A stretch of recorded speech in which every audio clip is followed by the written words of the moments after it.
तेरा कलाम रहेगा कायम पहाड़ जब ना रहे खुदाया, तेरे मुंह की एक बात भी टलेगी ना चाहे कुछ भी हो। तेरी मान दिए है जिंदा सोने से भी कीमती, मेरा दिल ये दे गवाही है ये किताब अजीम। नाज़िल करे अपना कलाम, शिकस्ता दिलों को सुकून मिले, तारीखी दूर हो मेरी राहें रोशन कर। दे अपना कलाम कसरत से ए खुदा, बदल दे रिहाई दे कसरत से फल मिलाओ। कलाम रहेगा कायम पहाड़ जब ना रहे खुदाया, तेरे मुंह की एक बात भी टलेगी ना चाहे कुछ भी हो। अजीज नाजरीन, मैं अयाज ज़रीफ आप सब देखने वालों को हमारे रोज़ के बाइबली मुतालिया प्रोग्राम की इस नई किस्त में खुशामदीद कहता हूँ। इस मुताले में हम पैदाइश से मुकाशवा तक बाइबल की तमाम कुतब का मुतालिया पेश करेंगे। हम अभी भी पैदाइश की किताब के 44वें बाब का मुतालिया कर रहे हैं, जिसमें हम यूसुफ की कहानी पढ़ रहे हैं, यानी कि उसके दुख और जलाल की कहानी। लेकिन सबसे पहले मैं स्टूडियो में मौजूद खुदा के खादिम भाई यूसुफ रियाज को खुशामदीद कहता हूँ। बहुत शुक्रिया भाई। साथ ही स्टूडियो में मौजूद दीगर मेहमानों को भी खुशामदीद। भाई यूसुफ, हम 44वां बाब पढ़ रहे हैं। मेरा ख्याल है कि ये बाब यूसुफ के दुख और जलाल की कहानी की नई किस्त है। आप इस बाब में क्या देखते हैं? नबूवती लिहाज और तकसीम के एतबार से हम बड़ी मुसीबत की एक शानदार तस्वीर को वाज़े देखते हैं। हमने जिक्र किया कि यूसुफ के भाई मिस्र 2 दफ़ा आए थे। सही। पहली दफ़ा उनकी हालत अच्छी ना थी, क्योंकि वो बड़ी मुसीबत के दौर से गुजर रहे थे। सही। लेकिन यूसुफ अपने भाइयों की खिदमत में कसर नहीं छोड़ता, क्योंकि वो अपने भाइयों से बहुत ज़्यादा प्यार करता है और वो चाहता है कि उनकी तरफ से उससे वैसा ही प्यार मिले और उनकी तौबा तक नौबत पहुंचे।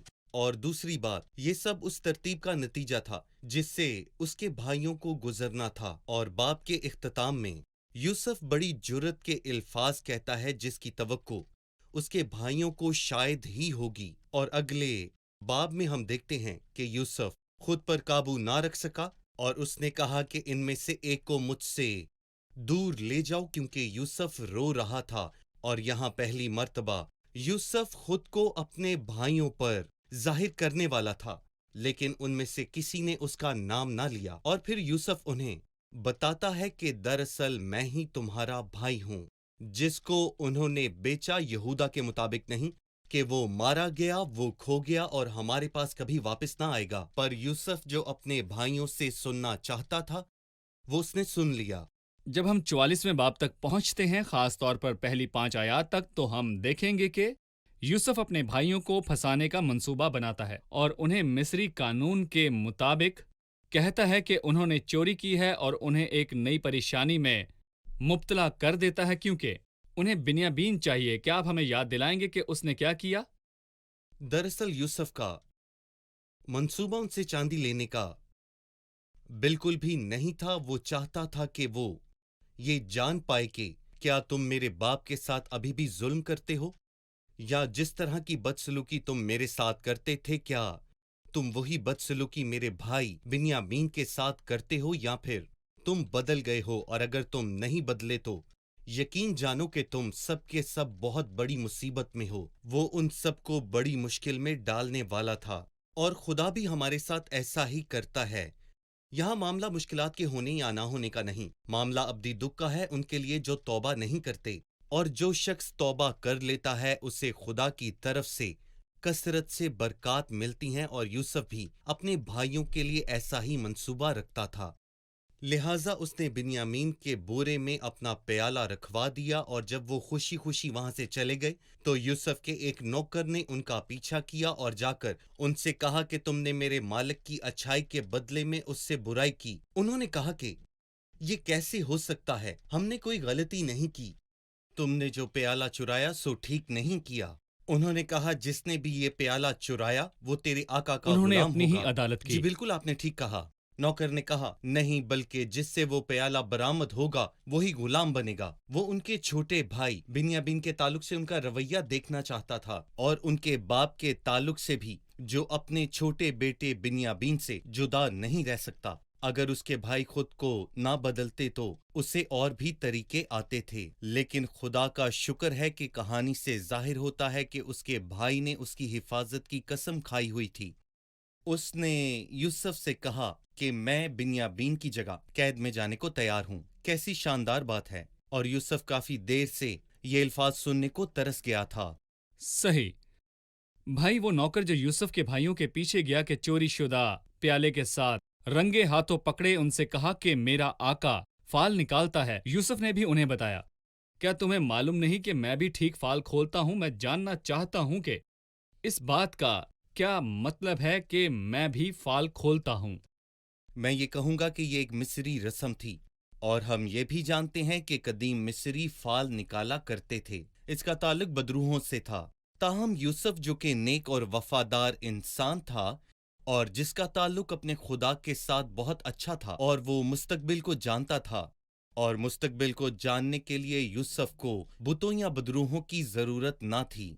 ये सारी कहानी यूसुफ के नौकर और यूसुफ ने मिलकर बनाई थी ताकि वो अपने भाइयों को तौबा की तरफ माइल कर सके, और जिसका इजहार यहूदा और उसके भाइयों ने किया, लेकिन बस ये जानने के लिए कि क्या वो अपने भाई बिन्यामीन को छोड़कर अपने बाप के पास वापस जाना चाहते हैं, जो ये सदमा बर्दाश्त ना कर सही। पाता। और ये भी नहीं भूलना चाहिए कि आखिरी वक्त तक यूसुफ के भाइयों ने उसे ना पहचाना। जी, वो उसे नहीं जानते वो नहीं थे। जानते। खुद को जाहिर करने से पहले वो अपना किरदार खूब निभा रहा था।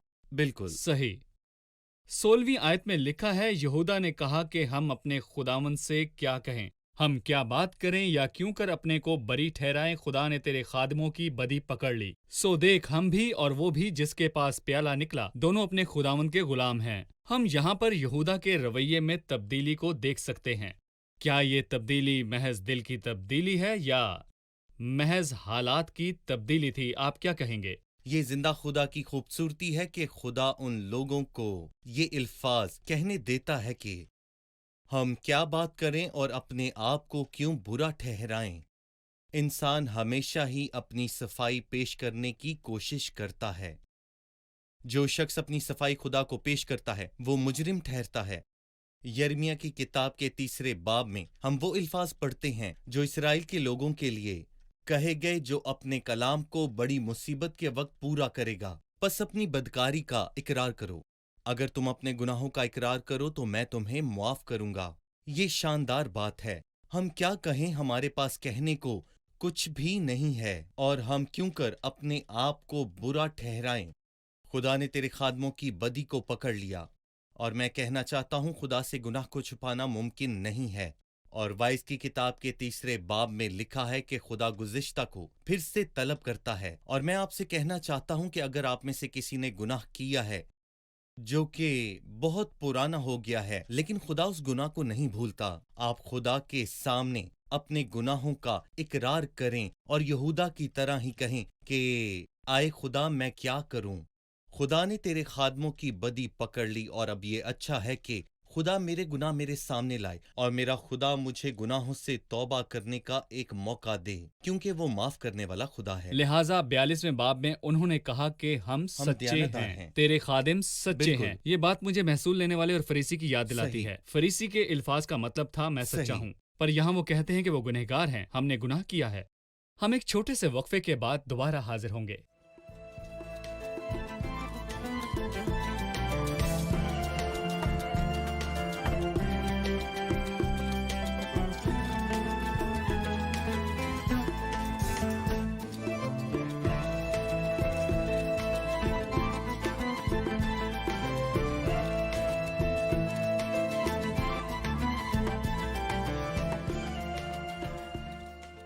इस कहानी के वाक़यात से वाज़ेह है कि यूसुफ के तमाम भाई दुख से गुजरे, ताहम इस बाब में ये दुख अपने पूरे अरूज पर है यहूदा और बिन्यामीन के लिए। क्या इसका कोई नबूवती रुख भी है?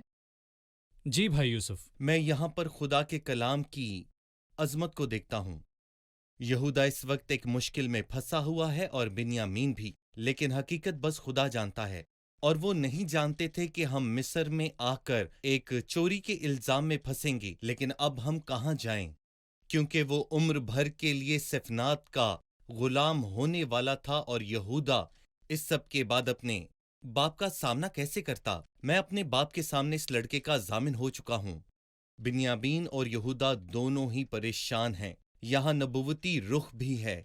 बिन्यामीन और यहूदा दो कबीले हैं जो दाऊद के घराने के साथ रहे, और जब वो बाबल की असीरी में चले गए तो यही कबीले वापस आए थे। मसीह भी उन्हीं दो कबीलों के लिए आया, और वो कबीले जो वापस आए वो बिन्यामीन और यहूदा के थे, और यही दो कबीले उस बड़ी मुसीबत में से होकर गुजरेंगे। हमने कहा कि पहला दौर मुसीबत के दौर का आगाज है। यहाँ हम बड़ी मुसीबत को देखते हैं, और इस बड़ी मुसीबत से 10 कबीलों ने गुजरना है। और जब ये वक्त आएगा तो ये कबीले पूरी दुनिया में फैले होंगे, लेकिन खास तौर पर जिन पर मुसीबत आएगी वो बस 2 कबीले होंगे जिनका हमने पहले जिक्र किया, यानी यहूदा और बिन्यामीन के कबीले। ये एक नबूवती सच्चाई है जिसे हम मुख्तलिफ पेशनगोइयों में समझते हैं, और इस अजीम कहानी में हम खुदा के कलाम की सच्चाई और एहसासात को नबूवती रुख में भी देखते हैं। सही। फिर यहूदा ने मिन्नत समाजत शुरू की। वो यूसुफ के सामने खड़ा हुआ कि अपना मुकदमा पेश करे। जब वो अपना मुकदमा पेश कर रहा था तो उसके इब्तिदाई अल्फाज हौसला कुन हैं जो उसके अपने भाइयों के गुनाह के इकरार के हैं। खुदा ने तेरे खादमों की बदी पकड़ ली। लेकिन अभी भी वो झिझक महसूस कर रहा है। उसके दिल में अभी भी कुछ है जिसका वो इकरार नहीं कर सकता। फिर 19वीं आयत में लिखा है कि मेरे खुदावंद ने अपने खादमों से सवाल किया था कि तुम्हारा बाप या तुम्हारा भाई है, और हमने अपने खुदावंद से कहा था कि हमारा एक बूढ़ा बाप है और उसके बुढ़ापे का एक छोटा लड़का भी है, और उसका भाई मर गया है और वो अपनी माँ का एक ही रह गया है, सो उसका बाप उस पर जान देता है। ये अल्फाज यूसुफ के लिए थे कि उनका भाई मर गया है। इस वक्त भी यहूदा इसी झूठ पर यकीन रखता था जो उसने घड़ा था। यूसुफ मरा नहीं था बल्कि गुलामी के लिए बेचा गया। आप इसके बारे में क्या कहेंगे? जब आप बार बार झूठ सुनते हैं तो आप यकीन कर लेते हैं, और यकीनन बेचने का मशवरा मेरे ख्याल से यहूदा ने ही दिया होगा, और यूसुफ को बेचकर पैसे रख लिए, और कहता है कि मर गया था। यूसुफ मारा गया। मेरा मतलब है कि बिन्यामीन का भाई मारा गया। वो कहीं चला गया और वापस न आया। मेरा ख्याल है वो मारा गया। आप जितना झूठ को दोहराएंगे उस पर यकीन उतना ही बढ़ता जाएगा। हमें यहाँ पर जरूरत है कि हमें दोबारा इसकी जांच पड़ताल करनी चाहिए। क्या ये अल्फाज इस काबिल हैं कि इन पर हम यकीन कर सकें, या हम झूठ पर झूठ बोलते जाएं? मसीह के मरने और जी उठने के बाद एक झूठ फैलाया गया। ये कहा गया कि वो बिल्कुल। जिंदा नहीं हुआ। जी, जिन लोगों ने ये झूठ घड़ा था उन्होंने झूठ फैलाने के लिए पैसे दिए जब तक कि वो खुद इसके कायल ना हो गए। उन्होंने झूठ फैलाया कि मसीह जी नहीं उठा, बल्कि वो मरा ही नहीं था। भाई यूसुफ, ये दोनों झूठ आज भी मौजूद हैं। मगर ऐसे लोगों को कैसे सच्चाई से रूशनास कराया जाए? यहाँ बालम ने बहुत अच्छे अल्फाज कहे हैं कि खुदा इंसान नहीं जो झूठ बोले। वो ये कहना चाहता है कि झूठ बोलना इंसान का काम है। यूहन्ना के 8वें बाब में लिखा है, क्योंकि मैं सच बोलता हूं इसलिए तुम मेरा यकीन नहीं करते। और दूसरे थसलनिकियों उसके दूसरे बाब में हम पढ़ते हैं कि इसी सबब से खुदा उनके पास गुमराह करने वाली तासीरें भेजेगा ताकि वो झूठ को सच जाने। इसका मतलब है कि इंसान झूठ को पसंद करता है, और हमारा जिंदा खुदा उन्हें वही देगा जो वो पसंद करते हैं। मुझे डर है कि मेरा खुदा मुझे मेरे हाल पर छोड़ देगा, क्योंकि मैं अपने झूठ पर यकीन करूं, क्योंकि वो मुझे पसंद है। लेकिन मैं ये चाहता हूं कि हर कोई मसीह की तरफ लौटे, जिसने कहा कि राहक और जिंदगी मैं हूं। आखिर में यहूदा मिन्नत करता है। ये वाज़ेह है कि वो अपने बाप और भाई के लिए बहुत फिक्रमंद है। वो खौफजदा है कि उसका बाप गमज़दा है और इसी गम में वो मर जाएगा। वो अपने भाई के लिए भी फिक्रमंद है। वो अपनी परेशानी कैसे वाज़े करे? मुझे वो अल्फाज याद हैं जो यूसुफ के भाइयों ने उस वक्त उसे कहे थे। उसने हमारी मिन्नत की, और हमने ये सब कुछ देखते हुए कि वो कैसी बड़ी मुसीबत में है उसकी ना सुनी। इसलिए ये मुसीबत हम पर आन पड़ी। वो बिन्यामीन की मुसीबत को देख रहे हैं, وہ چاہتے تھے کہ وہ اسی وقت مر جائے اور اس کی جان چھٹ جائے، مگر یہاں وہ ایک پیالہ چوری کے الزام میں پھنس گئے ہیں۔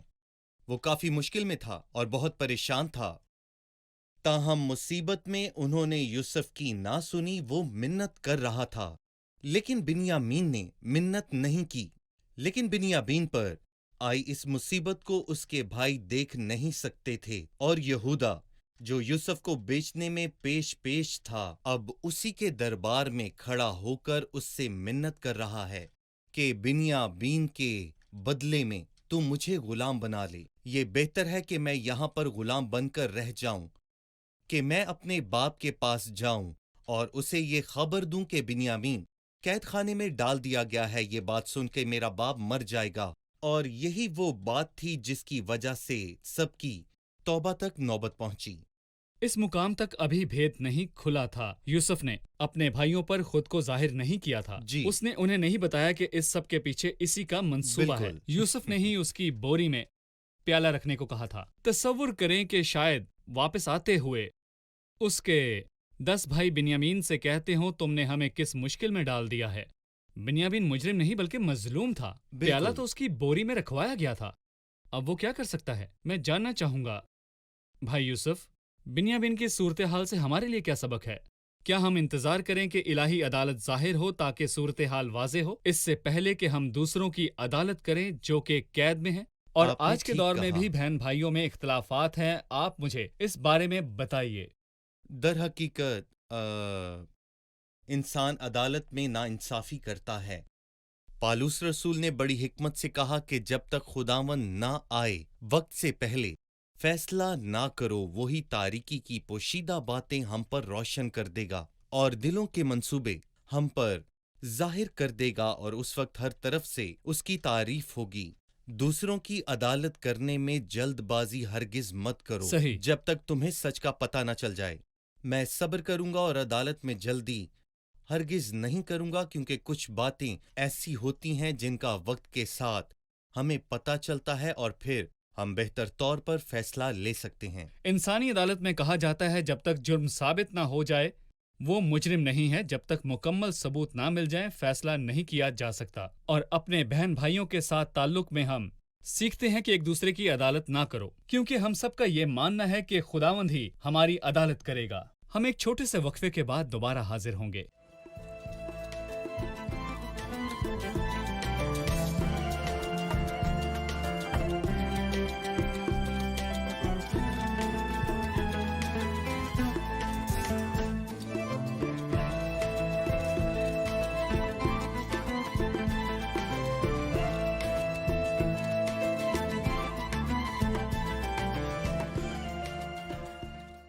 لکھا ہے اگر تم اس کو میرے پاس سے لے جاؤ گے اور اس پر کوئی آفت آن پڑے تو تم میرے سفید بالوں کو غم کے ساتھ قبر میں اتارو گے۔ اس سے کیا مراد ہے؟ جی بھائی یوسف، یہ یعقوب کے الفاظ ہیں۔ جی، بائبل مقدس میں ہم دیکھتے ہیں کہ قبر کا زیادہ تعلق موت سے ہے۔ موت ایک حالت ہے اور قبر دوسری۔ مجھے ایک کہاوت یاد آ گئی، محبت موت کی طرح مضبوط ہے اور حسد قبر کی طرح ٹھیک برا ہے۔ ہے۔ اور اے موت تیری فتح کہاں رہی، اور اے موت تیرا ڈنگ کہاں رہا؟ اور موت اور عالم روا کی کنجیاں میرے پاس ہیں۔ موت اور عالم روا ایک ہی طرف اشارہ کر رہی ہیں۔ موت جسم کی روح کے بغیر حالت ہے، اور یہی زندگی ایک کی حالت ہے۔ اصل حقیقت ہے۔ اور لکھا ہے میں ماتم صحیح۔ کرتا ہوا قبر میں اپنے بیٹوں سے جا ملوں گا اور مجھے تسلی نہ ہوگی۔ اس نے یہ الفاظ تب کہے جب انہوں نے یوسف کی خون سے بھری ہوئی قبا اسے لا کر دی، اور جب تک وہ دنیا سے رخصت نہ ہوا وہ غم میں ہی رہا۔ اور اگر دوبارہ ایسا ہوگا کہ یوسف کے بھائی بنیامین کے بغیر اپنے باپ کے پاس واپس چلے گئے تو وہ شاید دوبارہ اس صدمے کو برداشت نہیں کر پائے گا، وہ مر جائے گا۔ لہٰذا اس کا مطلب عذاب کی کوئی جگہ نہیں ہے بلکہ روح کے بغیر جسم کی حالت ہے۔ دراصل یعنی موت۔ پرانے عہد نامے کے مقدسین کے لیے کوئی بھی جگہ عذاب کی نہیں تھی، کیونکہ خداوند نے ابراہیم، یعقوب اور اسحاق کے لیے کہا کہ میں زندوں کا خدا ہوں نہ کہ مردوں کا، اس لیے کہ وہ اس کے سامنے زندہ ہیں۔ لازر اور ایک امیر آدمی کی کہانی جو کہ لوکا کے 16ویں باب کی 19ویں آیت میں شروع ہوتی ہے جہاں لکھا ہے کہ لازر مر گیا اور فرشتوں نے اسے ابراہم کی گود میں پہنچا دیا جو کہ آرام کی صحیح۔ جگہ ہے، وہاں کسی قسم کا عذاب نہیں، مطلب کہ وہاں تکلیف نہیں تھی۔ زبور 16 میں مسیح کے بارے میں کہا گیا ہے، اور اعمال 2 میں بھی، کیونکہ تو میری جان کو پاتال میں رہنے نہ دے گا بالکل۔ یا اپنے مقدس کو ہم۔ سڑنے نہ دے گا۔ یہ اس خیال کے متضاد ہے جو آج کل پھیل چکا ہم ہے۔ یہ بات جانتے ہیں کہ مسیح کی روح جہنم میں نہیں گئی تھی، اس نے کہا اے باپ میں اپنی سونپتا روح ہوں۔ تجھے سونپتا ہوں۔ صحیح۔ 22ویں آیت اور 32ویں آیت میں ہم یہودا کی منت کو پڑھتے ہیں، تیرا خادم اپنے باپ کے سامنے اس لڑکے کا ضامن بھی ہو چکا ہوں، اور یہ کہا ہے کہ اگر میں اسے تیرے پاس واپس نہ پہنچا دوں تو میں ہمیشہ کے لیے اپنے باپ کا گنہگار ٹھہروں گا۔ بھائی وہ خود کو اس جگہ رکھے گا، اس لیے اب تیرے خادم کو اجازت ہو کہ وہ اس لڑکے کے بدلے اپنے خداوند کا غلام ہو کر رہ جائے، اور یہ لڑکا اپنے بھائیوں کے ساتھ چلا جائے، کیونکہ لڑکے کے بغیر میں کیا منہ لے کر اپنے باپ کے پاس جاؤں؟ کہیں ایسا نہ ہو کہ مجھے وہ مصیبت دیکھنی پڑے جو ایسے حال میں میرے باپ پر آئے گی۔ یہاں پر یہودا کا رویہ بہت اچھا ہے، اور ساتھ ہی اپنے بھائی کے لیے وہ دلیری سے اس کی جگہ لینے کو تیار ہے۔ کیا یہ تبدیلی کی طرف بہتری کا سفر ہے؟ جی یقیناً۔ اس کے بعد جیسا کہ آپ نے پہلے بھی کہا کہ یوسف اپنے آپ پر قابو نہیں رکھ سکتا تھا، اور میرے خیال سے یہ مکمل توبہ نہیں تھی، کیونکہ انہوں نے ان سے جھوٹ بولا اور انہوں نے بھی اس کا یقین کر لیا، اور یہ بالکل غلط بات تھی، اور مجھے لگتا ہے کہ یوسف انہیں انجام تک پہنچائے گا اور وہ یہ کر سکتا ہے۔ اور مجھے یہاں پر وہ بات یاد آ رہی ہے جو مسیح نے سامری عورت کے ساتھ کیا۔ اس کا اقرار جزوی تھا، مکمل نہیں۔ ہم اسے فرار سمجھ سکتے ہیں، سچائی کا اقرار نہیں۔ مسیح نے اس کا جملہ مکمل کیا کہ تو سچ کہہ رہی ہے، تیرا کوئی شوہر نہیں، تیرے 5 شوہر تھے، اور جس کے ساتھ تو اب رہ رہی ہے وہ بھی تیرا شوہر نہیں ہے۔ تو نے سچ کہا۔ اور یہاں پر یوسف وہ کہے گا جو اس کے بھائی نہیں کہہ سکتے۔ اگلے باب میں وہ ان سے کہے گا کہ میں وہی تمہارا بھائی ہوں جسے تم نے بیچ دیا تھا۔ وہ انہیں یہ بتانا چاہتا تھا کہ تم نے جھوٹ بولا۔ یوسف کہیں چلا گیا اور واپس نہیں آیا، یا پھر اسے کسی جنگلی جانور نے مار دیا، مگر تم نے مجھے بیچ دیا۔ مگر یوسف نے وہ کیا جو اس کے بھائی اس کے ساتھ نہ کر سکے، کیونکہ یوسف چاہتا تھا کہ اس کے بھائیوں کی توبہ تک نوبت پہنچے، اور خدا بھی ہم سے یہی چاہتا ہے کہ ہم اپنا پہلا قدم اس کی طرف اٹھائیں اور وہ ہمیں ہمارے سارے گناہ معاف کر دے۔ صحیح۔ میں چاہتا ہوں کہ ہم سب یہودا کے آخری الفاظ پر غور کریں، وہ جو ہمیں دیکھ رہے ہیں، اور میں خود بھی کہوں گا، کیونکہ لڑکے کے بغیر میں کیا منہ لے کر اپنے باپ کے پاس جاؤں؟ اگر میں باپ سے کہوں تم کس طرح اپنے بچوں کے بغیر آسمان پر جا سکتے ہو، اور اگر میں سب ماؤں سے کہوں آپ کس طرح بچوں کے بغیر آسمان پر جا سکتی ہیں، اور وہ لوگ جو خدا کے بارے میں نہیں جانتے، ہم ان لوگوں کے بارے میں کیا کر سکتے ہیں؟ آپ اس بارے میں کیا کہیں گے؟ میرا خیال ہے کہ وہ یہاں اپنے بھائیوں کے بارے میں بات کر رہا ہے۔ بہت سے ایسے لوگ ہیں جن کے بھائی غیر ایماندار ہیں۔ کیا ہم خدا کے پاس جائیں گے اور ہمارے بھائی جہنم میں جائیں گے؟ میں کیسے اس جگہ پر جا سکتا ہوں جہاں میرا اپنا بھائی نہیں؟ میں اچھی جگہ پر جاؤں اور اسے عذاب میں ڈالا جائے؟ ایسا نہیں ہو سکتا، اور اس کی جگہ میرا بیٹا بھی ہو سکتا ہے۔ میں بہت سے لوگوں کو جانتا ہوں جو یہ کہتے ہیں کہ میں اپنے بچوں کے لیے دعا کرتا ہوں، اور جب وہ پیدا بھی نہیں ہوئے تھے میں تب سے دعا کرتا تھا کہیں یہ بے ایمان نہ ہو جائیں، اور اگر ایسا ہو جائے تو آپ کو اپنی کی ہوئی پرورش پر دکھ ہوتا ہے، اور آپ یہ کہتے ہو کہ یہ پیدا ہی کیوں ہوا تھا۔ لیکن میں یہ کہنا چاہتا ہوں کہ اولاد بہت بڑی نعمت ہے، اور ہماری یہ ذمہ داری ہے کہ ہم ان کی پرورش کریں، اور ہمیں یقین نہ ہو جائے کہ یہ فضل میں شامل ہو چکے ہیں۔ ان کے لیے دعا کریں، اپنے رشتہ داروں کے لیے، اپنے بھائیوں کے لیے، اور ایک ماں کو اپنے بچوں کے لیے دعا کرنی چاہیے۔ در حقیقت ہمیں یہ سبق یہودا سے سیکھنا چاہیے کہ میں اپنے بھائی بنیامین کے بغیر اپنے باپ کے پاس کس منہ سے جاؤں؟ مجھ میں اس کا سامنا کرنے کی ہمت نہیں۔ ہمیں خدا کا سامنا کرنا ہے، اور اپنے بچوں کی ذمہ داری کو بخوبی سمجھنا اور اسے نبھانا بھی ہے، اور ہمیں سب کے لیے دعا کرنی ہے، اور مجھے یقین ہے کہ ہمارا خدا دعائیں ضرور سنے گا۔ آئیں مل کر ان کے لیے دعا کریں، آئیں ان کے تعلق سے ذمہ داری کو نبھائیں، ان سے بات کریں۔ یقیناً ہماری دعاؤں اور کلام کے وسیلے وہ تبدیل ہوں جی۔ گے۔ بہت شکریہ بھائی، ہمارے پروگرام کا وقت ختم ہوا چاہتا ہے۔ آج کے پروگرام سے آپ نے کیا سیکھا؟ مجھے یوسف کا بھائیوں کے ساتھ صبر بہت پسند آیا۔ وہ مسلسل صبر کا مظاہرہ کرتا رہا جب تک کہ وہ انہیں توبہ تک نہ لے آیا، حالانکہ وہ ان پر ظلم بھی کر سکتا تھا، وہ ان پر سختی کر سکتا تھا۔ اور یہی خدا ہمارے ساتھ کرتا ہے، وہ ہمارے تعلق سے صبر کرتا ہے اور ہمیں توبہ تک لاتا ہے۔ مجھے یہ آیت بہت پسند ہے، کیونکہ لڑکے کے بغیر میں کیا منہ لے کر اپنے باپ کے پاس جاؤں؟ خدا ہمیں غیر نجات یافتہ کے لیے ایسا ہی رویہ دے۔ یہودا کی گفتگو یوسف کے ساتھ بدل گئی اور اس نے حقیقی توبہ شروع کی۔ یہ خدا کا اس کے ساتھ معاملات کو ٹھیک کرنا ظاہر کرتا ہے۔ شکریہ، خدا آپ کو برکت دے۔ بھائی آپ خدا کا بھی برکت شکریہ۔ دے۔ عزیز ناظرین، میں اس اقرار کے الفاظ کے ساتھ رخصت چاہوں گا جو کہ اس احساس جرم کے ہیں، اور یہی وہ راستہ ہے جو آغاز میں خداوند کے پاس آنے کا ہے۔ اسے بتائیں کہ آپ اس لائق نہیں۔ اے میرے خداوند، میں گناہوں سے بھرا ہوں۔ یہودا نے اپنے اور اپنے بھائیوں کے تعلق سے 16ویں آیت میں کہا، یہودا نے کہا، ہم اپنے خداوند سے کیا کہیں؟ ہم کیا بات کریں؟ ہم کیوں کر اپنے کو بری ٹھہرائیں؟ خدا نے تیرے خادموں کی بدی پکڑ لی۔ میں اپنے سچے ہونے سے انکار کرتا ہوں۔ آئیں اقرار کریں کہ ہم سچے نہیں ہیں، ہم مجرم ہیں۔ خدا نے تیرے خادموں کی بدی پکڑ لی، لیکن ہم کہاں جائیں؟ ہم کس طرح سے راست ٹھہرائے جا سکتے ہیں؟ میں کلام مقدس میں سے اس کا جواب دینا چاہوں گا، کیونکہ ہم ایمان سے راست ٹھہرائے گئے ہیں۔ اس لیے خداوند یسوع مسیح کے وسیلے باپ سے صلح رکھیں۔ عزیز ناظرین، اگر آپ کے اندر جنگ چل رہی ہے، اگر آپ کا ضمیر آپ کو ملامت کر رہا ہے، آپ محسوس کرتے ہیں کہ آپ بوجھ کے نیچے ہیں اور برداشت نہیں کر سکتے، تو دنیا میں کوئی چیز آپ کو راست نہیں ٹھہرا سکتی یا آپ کے گناہ کو دھو نہیں سکتی سوائے خداوند یسوع المسیح کے اور مسیح کے کفارے کے، سوائے مسیح کے، کیونکہ ہم ایمان سے راست ٹھہرائے گئے ہیں۔ اس لیے خدا سے صلح رکھیں۔ اگر آپ دنیا کی انتہا تک سفر کریں تو بھی آپ راست نہیں ٹھہر سکتے۔ ہدیے آپ کو راست نہیں ٹھہرائیں گے۔ آپ تبھی راست ٹھہریں گے جب آپ مسیح پر ایمان لائیں گے۔ میرے عزیزو، لہٰذا مسیح کے کفارے کی صلیب پر بھروسہ کریں۔ اگر آپ عقل مند ہیں تو ابھی توبہ کریں۔ اگلی قسط میں پھر ملاقات ہوگی۔ خداوند آپ سب کے ساتھ ہو۔